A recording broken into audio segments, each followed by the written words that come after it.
Hey everyone, I recently just got done platinuming Spider-Man 2 and it really got me thinking about the other amazing superhero game franchise, the Arkham series. People who have seen my channel before likely already know how much I adore those games, but I never really talked about the Sony Spider-Man games before. As I played Spider-Man 2, I just kept comparing the two series in my mind, and that's what I want to talk about today. What do these games do better than the other? What do they do worse? And which game series represents their respective heroes and lore the best? Now, before I continue, I do need to address the rhino in the room. I am slightly biased towards the Arkham games. I grew up playing them, and they will always be some of my favorite video games of all time. Now that being said, I will still try my best not to let that affect my comparisons. I will try to remain as fair as I possibly can. So, without further ado, let's get started.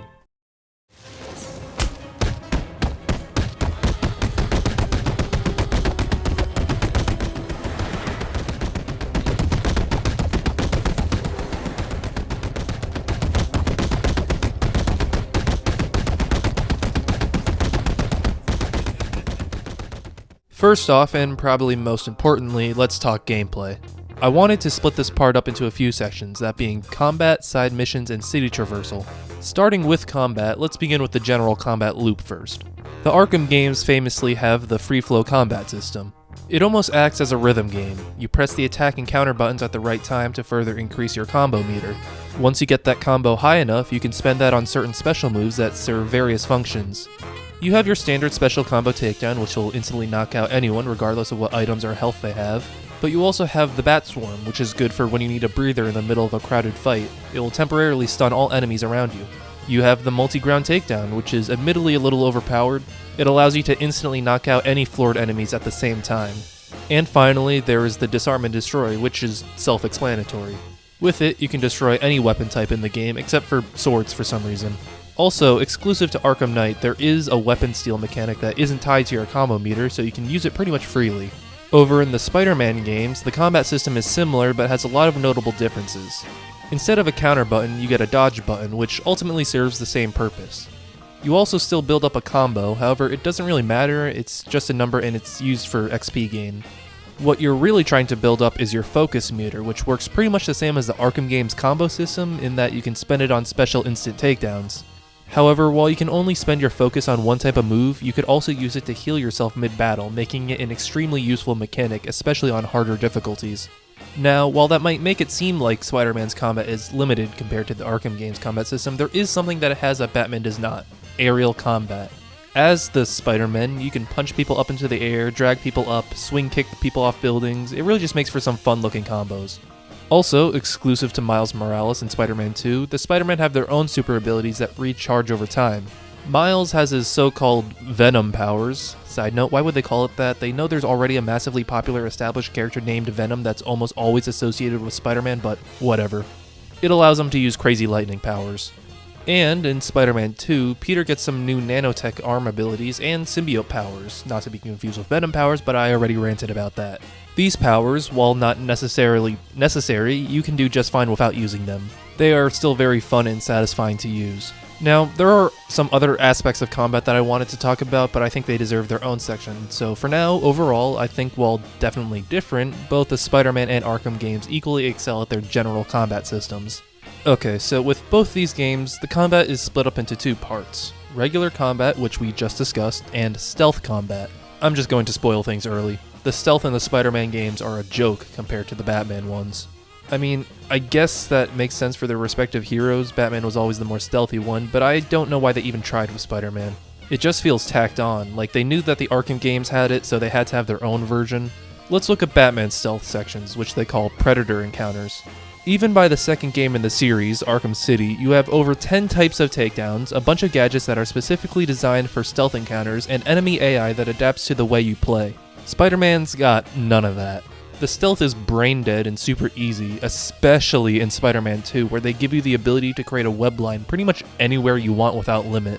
And Miles' invisibility is super overpowered. Plus, all of your gadgets from the previous games have been removed and the ones you have now can't be used in stealth. And the AI will never, for the life of them, look up. You know how in the Arkham games, the thugs will actually shoot and destroy vantage points if you stay up there and abuse them for too long? You know, forcing you to actually think about the situation you're in instead of just mindlessly waiting at a vantage point until an enemy's UI pop-up says it's safe to do a perch takedown. So overall, I think it's safe to say which series does stealth the best, and it's not even close. Alright, the last bit of combat I want to touch on are the boss fights, and I gotta say, Batman also takes this one. Spider-Man's boss fights are alright, and some are pretty good, but they're all just kinda the same. Like, you kinda just dodge and punch them until they die like every other enemy. There are some standout ones, like the Vulture boss fight where you do that but in the air, and the Rhino Scorpion boss, which I really liked because you actually had to use smart timing in order to use the environment against them.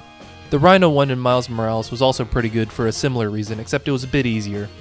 The Arkham games in comparison I think are close, but a few notable bosses just push it above the Spiders. First and most obviously we have the Mr. Freeze boss fight. It is the ultimate Predator encounter because he adapts to everything you do to him. You can never use the same move twice.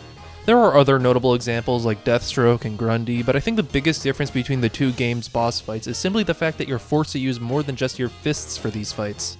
Like Batman, you need to use your gadgets alongside your natural abilities to overcome these bosses. It's not like Spider-Man is exclusively a brawler. There's not really a boss in any of those three games that make you think about how you're going to beat them. It's mostly just memorizing the attack patterns, which, don't get me wrong, it's fun and makes for an engaging and flashy gameplay, but it's just not all that interesting mechanically like a good video game boss should be. Anyway, it really just depends on how you like your video game bosses. It could go either way, but for me personally, I prefer the uniqueness of the Arkham series boss fights. Okay, going off of gameplay, let's talk side missions. Honestly, they're pretty even. Both game series side quests vary in quality, with some being boring and uneventful, and others being pretty interesting and fun. Both games also have collectible side quests, with Batman having the infamous Riddler trophies and the Spider-Man games having multiple separate collectibles. Though, between the two, I think Spider-Man does the whole collectible thing a lot better. For one, there are a lot less collectibles in the Spider-Man games compared to the Arkham series Riddler trophies, and with each item you collect in the Spider-Man games, whether it be backpacks, time capsules, or Spider-Bots, you get a little item description and a small line of dialogue from one of the Spider-Men.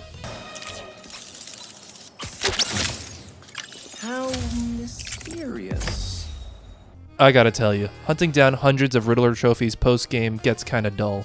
The Spider-Man really give this boring on paper side mission some much needed life. So as far as side missions go, I gotta give Spider-Man this one. Alright, next is City Traversal. Listen, they're both great. By the time we get to Arkham Knight we have the grapnel boost, dive bombs, the Batmobile, it's just really fluid.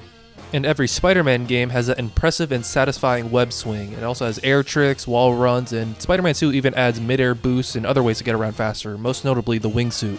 Now, I would say that makes these games even, but if we're being honest here, Batman really didn't get his complete kit until his last game. Don't get me wrong, the traversal in Arkham City and Origins was alright, but I'm not gonna sit here and lie and say that it was anywhere close to being as good as Spider-Man, so you win again, Spider-Man.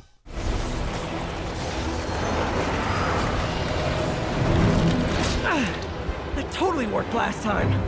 Now, I was going to compare each of the game's stories and see what did and didn't work for each one, but I'm gonna be totally honest here. I'm way too biased for this, man. Listen, I like the Spider-Man's games stories, really. It's just that I've spent a lot more time looking at and learning about the deeper meanings of the Arkham series' lore and themes and whatnot. So, I'm just going to leave this section completely up to you guys in the comments. Which narrative did you guys like better? What worked and didn't work for you? Leave your thoughts below and don't get too heated down there. You experimented on him, tortured these men. I'm not begging forgiveness from you. I don't forgive. When it comes to DLC, both games have it pretty good in my opinion. Now, when I say DLC, I'm referring to the story expansions that both these games have. More specifically, Harley Quinn's Revenge, Cold Cold Heart, and the Season of Infamy DLC for Batman. And for Spider-Man, there's the City That Never Sleeps DLC, which is split up into 3 chapters. They're all great expansions to already great games, but I would say that Batman takes this one just for the Season of Infamy. It's a great DLC that closes a lot of loose threads from the previous games, but Spider-Man didn't really have the chance to do that just yet, so I can't fault it. And we also don't know what Spider-Man 2's DLC will look like just yet, but overall I think they're pretty neck and neck when it comes to downloadable content.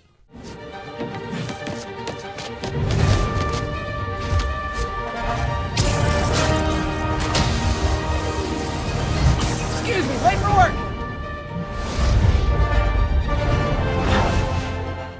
So this is the last section of the video, and I just wanted to mention some of the extra stuff that isn't really a part of the main games.